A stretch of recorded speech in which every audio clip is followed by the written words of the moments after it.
Hey, good afternoon. Welcome to the show, everybody. This is the Leadership Toolkit. As you know, your definitive leadership podcast for personal development and growth and leadership development and growth so you can grow yourself and you're able to grow the people that you come in contact with. Today, I go through and I interview these really awesome people from all different verticals of business, from all different walks of life.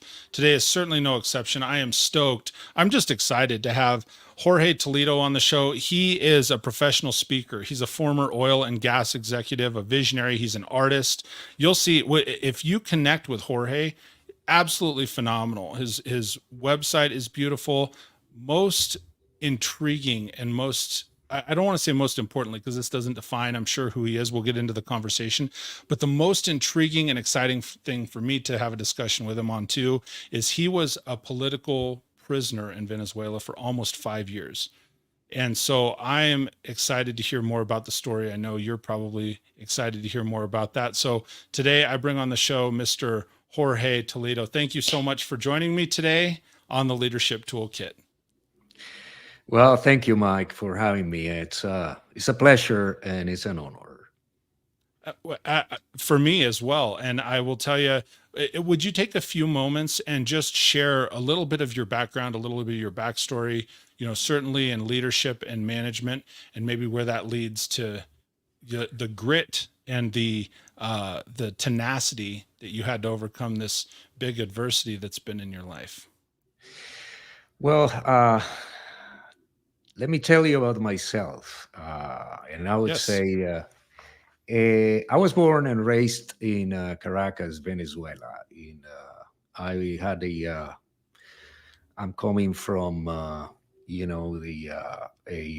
time in Venezuela where, I lived within the most progressive and the most advanced decades in Venezuela vis-a-vis the rest of Latin America. I'm talking about the 60s and the 70s. Sure. So I grew up there had my education. I traveled a couple of paths in my life since I was a kid. From one side, the family, education and value of culture education toward a college degree. But on the other hand, I had another side of my spirit that was to become an artist, a musician. So in Mhm. parallel, when I was 9 years old, I started studying music in a music conservatory in Venezuela, and I entered into a formal music education in parallel of my, elementary school, junior and high school. So when I reached college, I found myself having like I would say a dual life, the life of the college student, and on the side I had the privilege of starting playing gigs as a professional musician in Venezuela, and I became a musician of bands from recording artist, and I became myself a recording artist as well back in Nice. the early 80s. So in 1985, I got the degree of my degree of in mechanical engineering, and I had that dilemma on what path to take because I was having, you know, I was living the dream as a musician, playing and traveling everywhere. But, the family pressure was guiding me toward the path of becoming, a professional in as an engineer.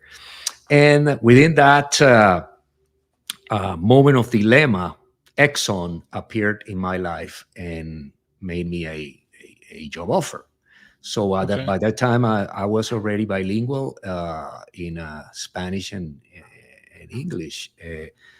And I was offered a job by Exxon in Latin America to travel along Latin America. When I got the job offer, I said, well, this is ridiculous. So I cannot say no. Right. So I started my journey in the oil and gas business almost 4 years ago. I traveled all along Latin America. I traveled, doing business. At that time, I was part of Exxon Chemical, and then Esso, which is the uh, the brand or the affiliate of out of the U.S. from Exxon. So I was able to develop my career mainly in the downstream sector of the business, mainly on sales marketing of branded hydrocarbons, as well as in the trading and supply sector. Back in Okay. 96, I while I was already in the U.S. Um, I got a job offer from Citgo Petroleum to develop and handle international contracts and entering the branded products in international markets. So I am a chaser of opportunities and Mm. challenges. So there's a on my top list of attractive situations in life. Anything that is related to a challenge, this is something that I move forward.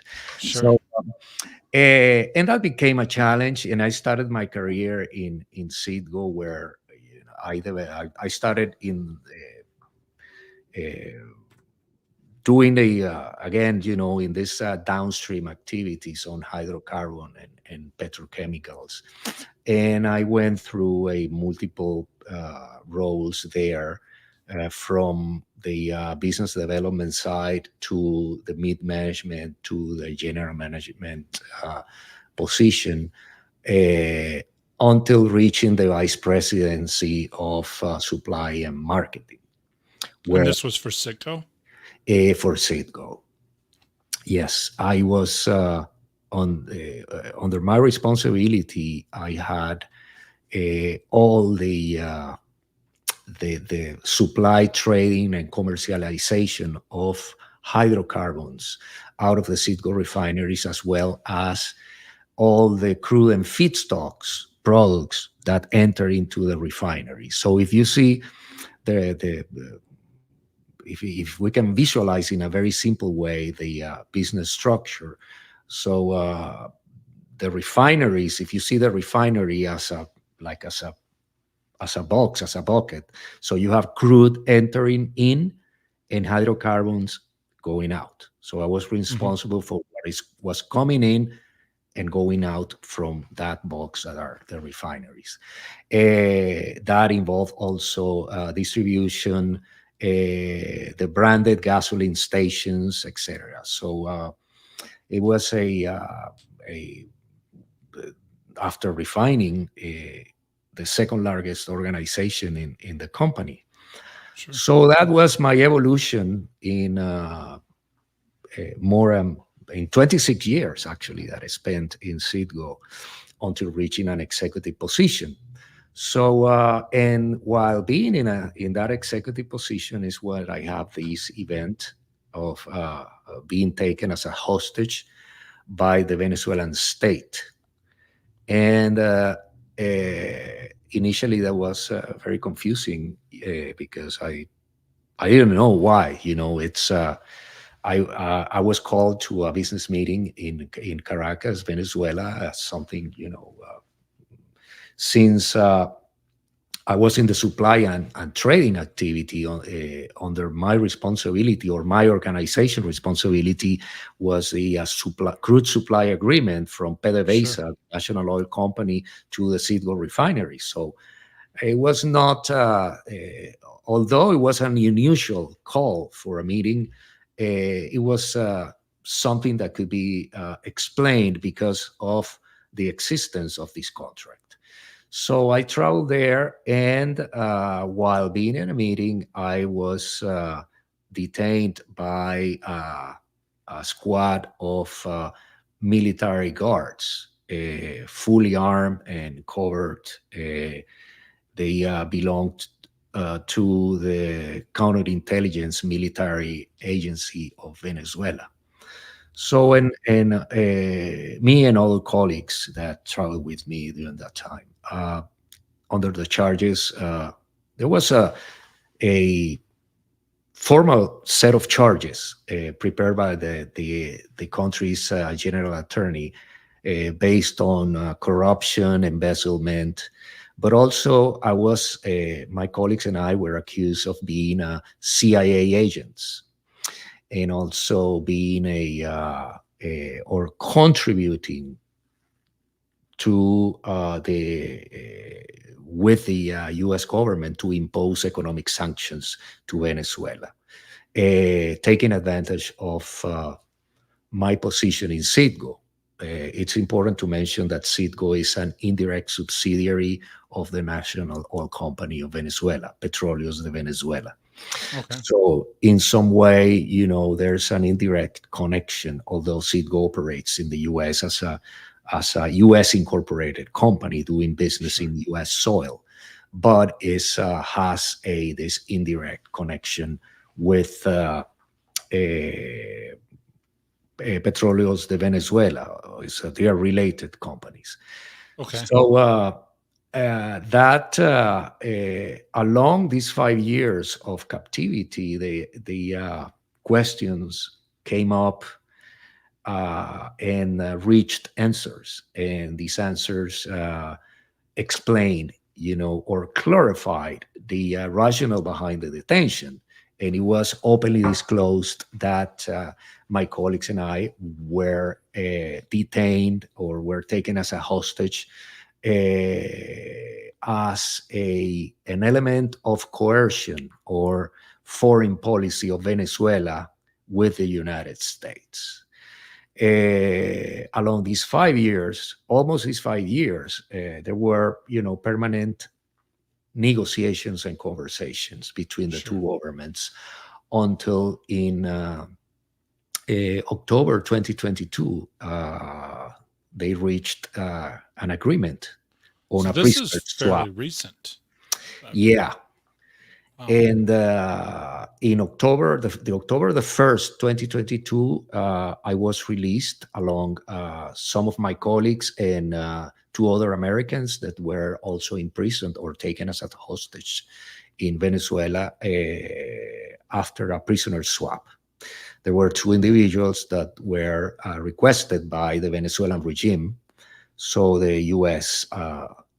agreed to execute this prisoner swap and taking 7 Americans back home that were, taken as a hostage. Sure. So along these 5 years, just to tell you the long story short, I lived in dungeons in 2 of the most notorious prisons of Venezuela. One of them is called El Helicoide. Is called the Center of Excellence for Torture in Venezuela. Wow. Is worldwide known under these type of things. And the other Sure. one was in a prison, military, a high maximum security prison, military prison. I was tortured physically and psychologically. I was deprived by multiple things, normal things, such as a good nutrition. I Sure. was submitted into starvation. I had multiple ailments as a consequence of the circumstances and the conditions. My cell was in a basement without ventilation, no windows, and as a result of that, I developed multiple ailments. In the process of being in a broken legal system. In other words, the Venezuelan regime uses the legal system to imprison people, imprison dissidents, or imprison or taking hostages or political prisoners. Sure. And they use a system of courts, prosecutors, prisons, police, the military sector to carry out these abductions. So I went into trial, a sham trial. I was accused of a crime that didn't exist without any evidence. Nevertheless, I was sentenced to 8 years and 10 months of imprisonment. However, that was irrelevant because what was behind that was a negotiation. So my colleagues and the other Americans that were in prison in Venezuela as well, we were used as bargaining chips Sure. for negotiations with the U.S. government. So So can I that's jump in that's here for a second? Because I don't want to lose the thought. That's terrible. And I thank you for sharing that with me and with the audience. I'm curious, like, did you have other contact with the American prisoners, with the people that you were locked up with? Did you have any other contact? Yeah, well, initially in the military prison, we were split. We were separated because for some reason the this military group didn't feel comfortable having us together. As a matter of fact, they were very sensitive if we exchanged, any communication Sure. at the very beginning. Then, after more than a year, the circumstances started changing, and they started putting us together in the same prison. I think that my takeaway out of this is that once there was a formal or a well-known and disclosed information regarding the negotiations between the U.S. government and Venezuela, they try to keep us together in a controlled environment, far from the other cellmates. It was like they were protecting their human commodity, trying to keep it in good shape because we were Sure. under negotiation, and we had a face value.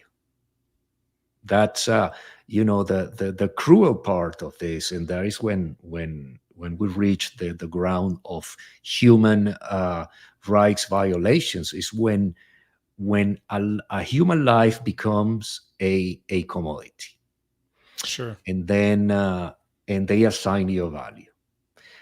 And that is the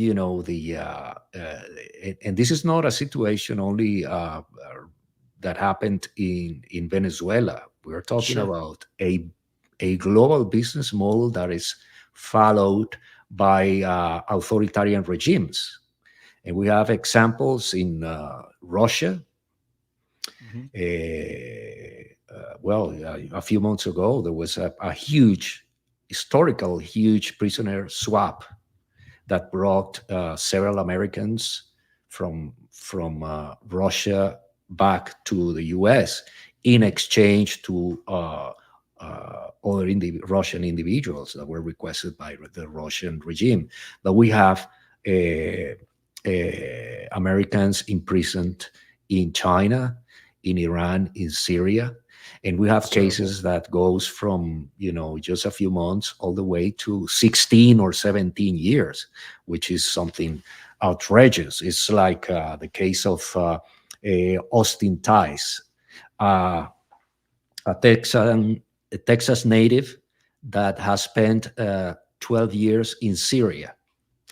The case of the case of Mark Suidan, a Mhm. former Marine that has reached this month of August 12 years of imprisonment in China. As a matter of fact, he was sentenced to death last year, a couple of years ago. Oh, But nothing has happened, and it's obvious that this is part of setting a stance for the negotiation.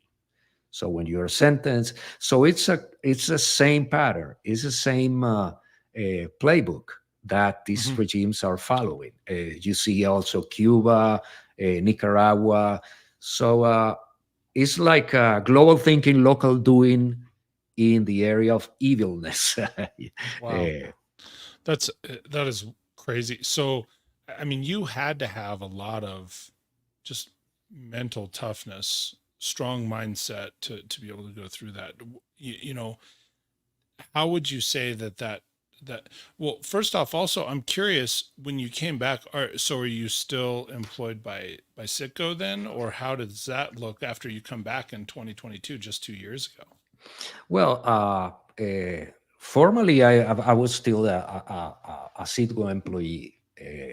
What I When I came back, obviously, was to arrange my situation, obviously, no work related, financially, Sure. and well, long story short, I'm no longer part of the organization, Sure. but I closed that cycle. And I was in a satisfactory fashion that allowed me to, close a cycle and initiate another one. That is what I'm doing now. Right. So that's how it moves you. I mean, you've had such a varied background, going from, like, I can imagine being a rock star in the 80s, which is just awesome, right? To getting into all of the oil and gas, and then to where you're at now. So after you transition out of that, you've started teaching on, you know, resilience and uh, how to embrace that sort of resilience and that change. Are you teaching that then to individuals, to companies? What's your approach? Like, when you go in and you start either speaking, consulting, training, what is your starting approach? Where How do you assess things from a leadership view, and where do you start, I guess, Jorge, with the difficulties you've been through when you're transitioning back into business and what you're doing now? Well, I am using my experience to approach, circumstances that any person can face in life, Sure. regardless your background, whether you're a housewife or you're a business executive or you're an athlete or you're an artist. So the common part is a challenge, Hmm. change, uncertainty, and adversity. So the question is how to approach that. Hmm. And I am telling my story, not only or not oriented to describe the circumstances that I lived. I mentioned that, but I think that what is truly relevant is what I did to survive.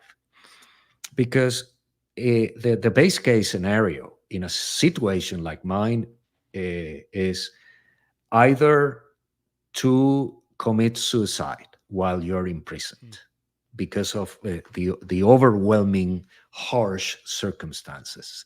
Sure. The other scenario is coming back to life with some degree of trauma. Amongst other, I would mention PTSD. Mhm. And it's sort of similar when a somebody comes from being a POW or being or coming from war Mhm. and requires treatment. That is the base case. So I followed a process that brought me here without trauma, and not only without trauma, just I resumed my life. I reinvented myself on what I'm doing now, and I extracted value from my experience, and that is where the connection with normal life occurs. So Sure. when you face adversity, you can or you face a challenge, Mhm. you can run or be in avoidance. You can see a challenge as an obstacle or something bad that is happening, or you can see it as an opportunity. And think about this: without struggle, there's no growth. True. So, and that is when how you approach, this difficult circumstances or these challenges, or and that happens every single second in life. So when you see, well, if I have two options here, or I'm going with the flow, and eventually I am going to be dead, or I'm going to be, I'm going to become a burden for my family and the society when I'm come back home, or I come back as a stronger man, better than before, and as an element of contribution to society, not as a burden. So when I tell my story and what I did, the process I followed, I try to create a parallelism with this normal life, and how to approach, not only how to approach a challenge, obstacles, and adversity, also how to use them as a source of value. Okay. It's in the business that I used to be involved in, the trading of hydrocarbons. So the market volatility presented a different scenario every single day, when the prices fluctuations, problems on supply. And then, you see a hurricane that disrupted the supply system in the Gulf of Mexico, but also a conflict in the Middle East, a reduction on demand. So how do you respond to that? And instead of being reactive, how do you take these circumstances as opportunities? And that is a something that start internally in the individual. Sure. So you need to create that change. The first step is internally, and then you approach or you influence the environment.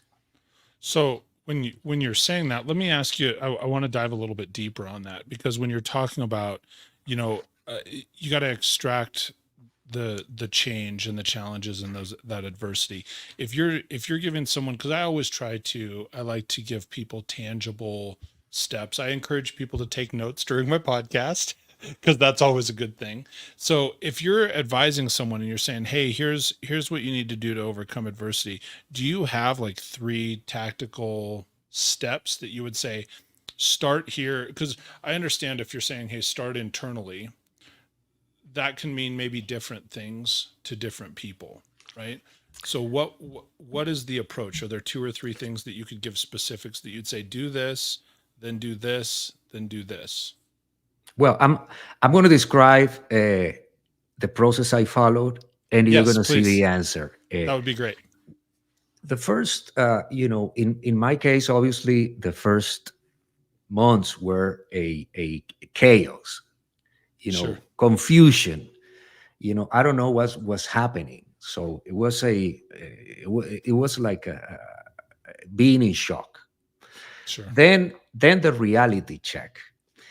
That this is the first step, but it's very, very important, because humans, if this is, I'm talking about human nature, we have the tendency of seeing a reality through our illusion, our biases, our Mm, deficiencies, or desires.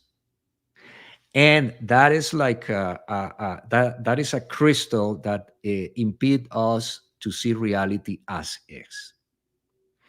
And, and that was my first step, the assessment of the situation as sure. it is, and try to avoid, any source of illusion, etc. Like uh, something is going to happen tomorrow, and somebody's going to come uh, in a couple of weeks, and are going to take me out of this prison. Hey, let me see where I am. Because when you see your situation as it is, you can start planning and taking the right steps. Sure. So, That's good and advice. my circumstance, I was imprisoned. I realized at some point in time that I was within a geopolitical affair. And my first thought is This is going to take a long time. As a matter of fact, talking about music, there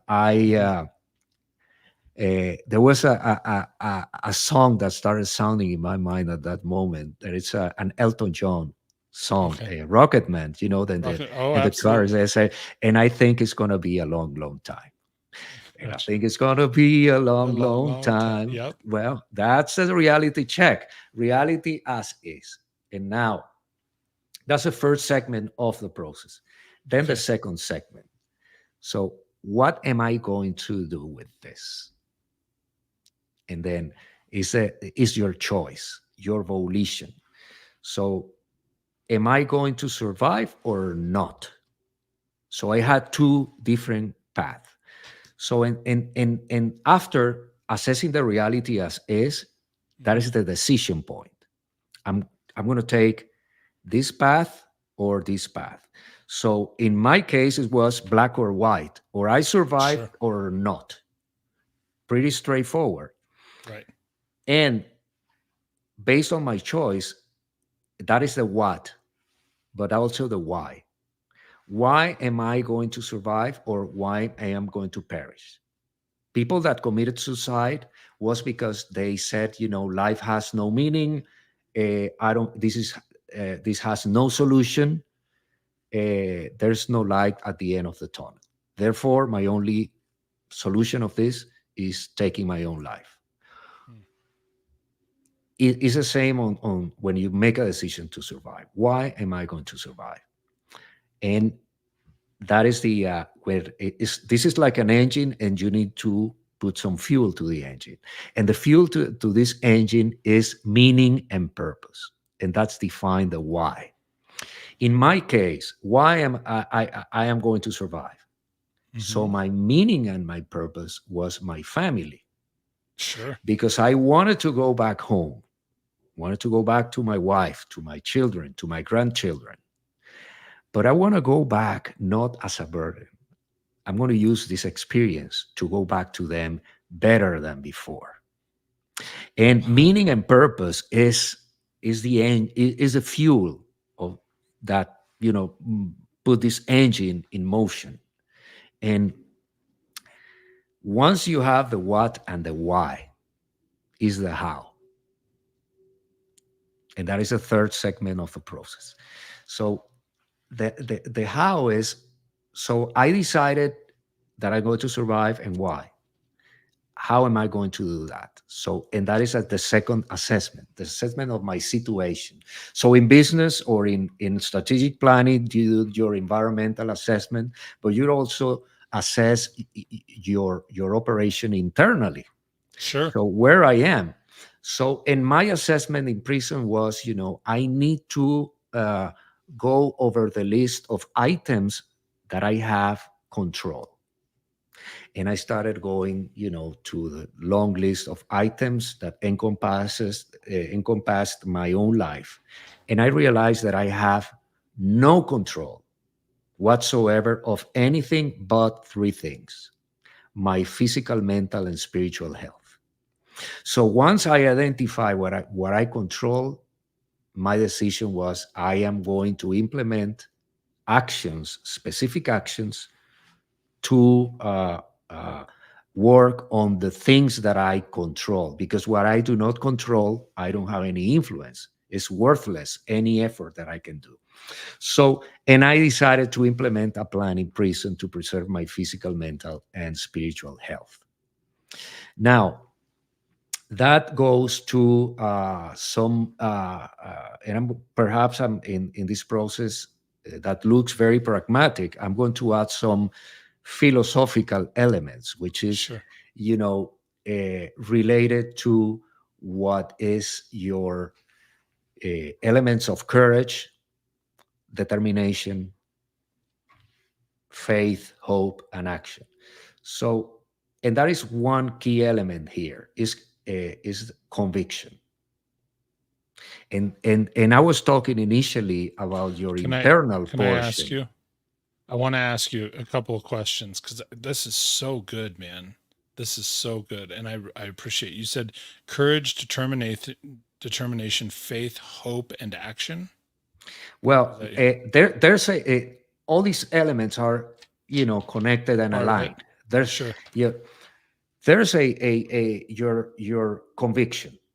Mm-hmm. So when you go through this process that I have described, all the way to your how, what I'm Sure. going to implement to survive, is a conviction. So in that is internal conviction that I am going to do this. So that's and and conviction drives faith.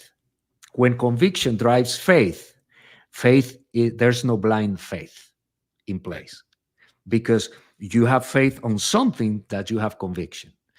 And when conviction drives faith, faith drives hope. Hope and faith are two different things. Sometimes Absolutely. people, are confused and thinks that there's no clear separation on both. But blind faith brings a hope that could be, leading to fantasy. So let me give you an example. I Sure. recall one day that a cellmate, there was a Friday, and as one of my cellmates said, I don't know why, but I feel that something is going to happen this weekend and we're going to be released. I said, well, okay, but tell me, you know, why are you telling me this? Do you have any information that I don't manage, or you have some information or some elements, some evidence? No, I don't know, but I have, the feeling. Well, okay, I hope you're right. Then weekend came, and Monday next week, and I saw the guy. Hey, good morning. What happened? We're still here. Well, it's complicated, and you know, this is an illusion. This is a good example of living into an illusion. And Sure.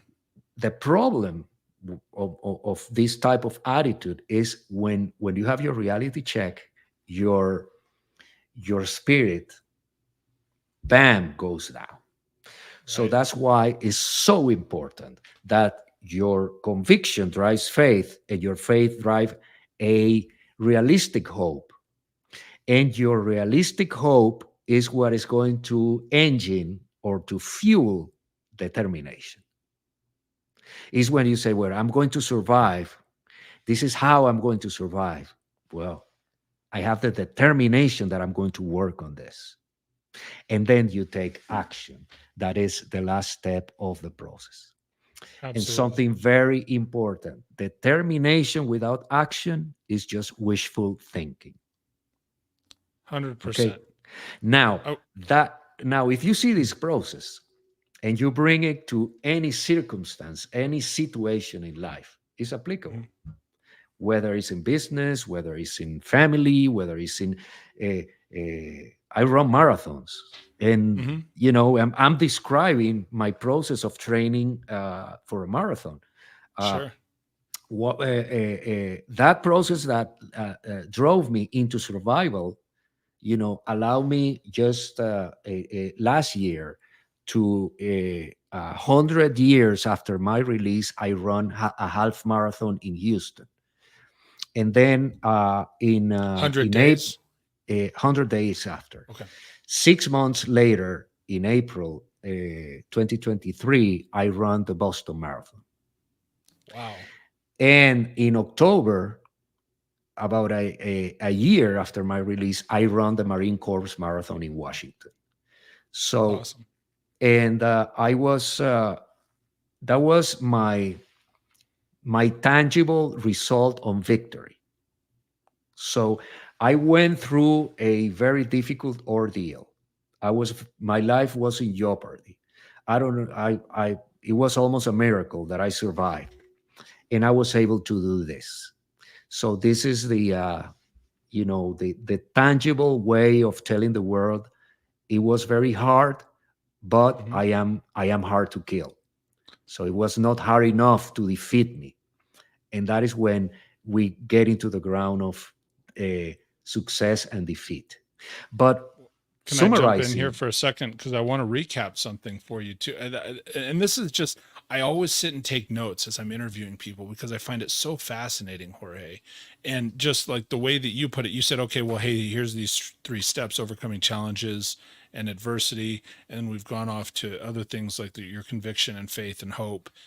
And the one thing I want people to take from this piece, one of the takeaways I'm taking, because you said it just there, that it's so relevant. Like you're talking real life grit, life and death. And the thing that people need to realize when it comes to business, you're using that same process, but using it to just an extreme level. And a couple of things that I picked up on, I wrote down 5 things here. But the first thing being, you said you got to have a really good reality check.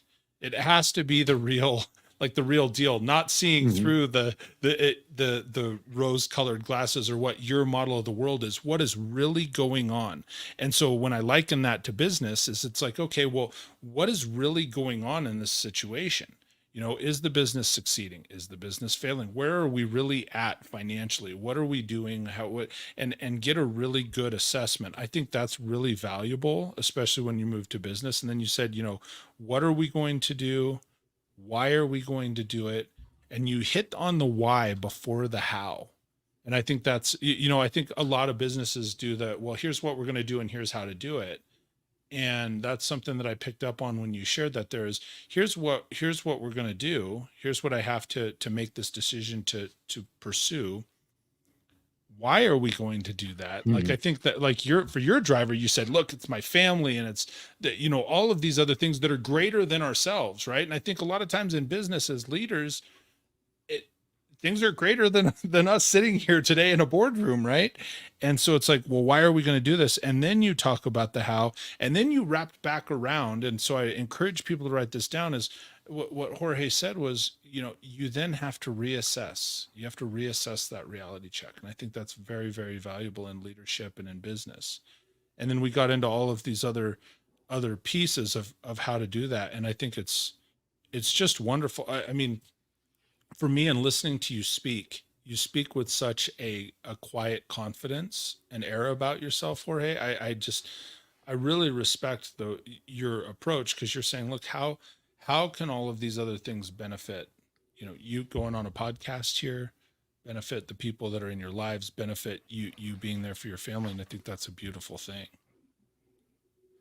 So can I ask you another question? Because you were saying when you're talking as uh so like you were talking about the things that you went through here, and whether it comes to business, one of the things that you put down as far as topics and questions is managing the sort of risk that comes along with these things. Because I have to imagine, like, during that time frame, everything was risk. Mhm. Right? So how did you mentally prepare for that? How do you manage that, and how do you present that to business owners and business leaders as well? Well, in again, I'm gonna go. I want to start with my experience, and then Yes, I'm gonna please. land into the business. So first of all, what is risk? And the risk is a probability that something is Yeah. going to occur. There's no, A it's lot of it has no to do with unknown. black or white. So Right. risk management is an approach to reduce that probability. So uh, in my case, the uh,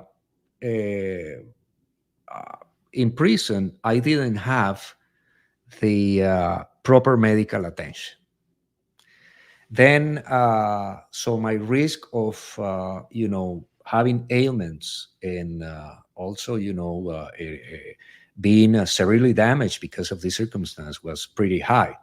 Hmm. So in back in 2020, 2021, the COVID came into the picture, and Right. obviously we didn't have any tests nor vaccines, so nothing. So you implement some actions or some measures in order to mitigate the negative impact of what is going on in the environment, like hygiene. Hmm. So we were very focused on hygiene and keep our cell you know, as clean as possible. One of the things that we ask for besides food was some, cleaning materials like chlorine or disinfectants, etc. So and try to have our environment as clean as possible. Okay. Uh, I, I did something for for the very first time in my life that was cleaning toilets and cleaning bathrooms in a prison. So and but so that was my mitigation action to reduce the probability that something that attempt against my health. As a matter of fact, there's a funny situation out of this. When I came back home, my wife took a lot of actions to reduce cost, and one of the actions was to we used to have a lady that helped her to clean up the house. Mm-hmm. So she reduced that to once a month or so because she wanted to reduce cost. So when I came back, she said, "Well, now I'm cleaning the house myself, and because of the cost reduction." And I said, "Well, I'm going to help you. I don't have a job now, so I'm plenty of time." So I said, "Well, I used to clean the bathroom and toilets in prison. Let me take care of all the bathrooms of the house." So and then I did my job for the very first time at home after coming back. And after finishing, my wife came back with this very serious expression in her face, said, "You know what?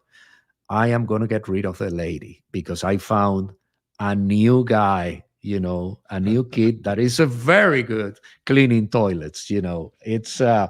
And now, you got a job. You used to be a vice president. Now, you're going to be vice president of cleaning toilets." That's So that is an example of how to mitigate the risk of having a disease in a prison. Now, uh, again, we follow the same process because if you want to mitigate a risk, you need to identify why this is a risk and what are the elements that creates a specific situation or categorize a specific situation as a situation of risk. And that is the first assessment, the reality or the situation as it is. If you see the situation through illusion or a bias or something else, you're not going to be able to implement the right uh, safeguards against, a situation like risk. And sure. again, we're going through the same process as I described. No, I think that's I love that how you move to a very simple and relevant activity that we all can engage in. I'm glad that you made the cut for your wife. That works out, right? It would have Yeah. been bad if you're like, "Oh, I'm doing this." And she's like, "Oh no, we got to get the lady in here more often." So we're kind of coming to the tail end. We're almost at an hour here, Jorge. Any final thoughts? One, God bless you for sharing your story and sharing so openly, and for just the lessons that come along with what you've experienced and how that relates to business and leadership. I think it's very, very powerful.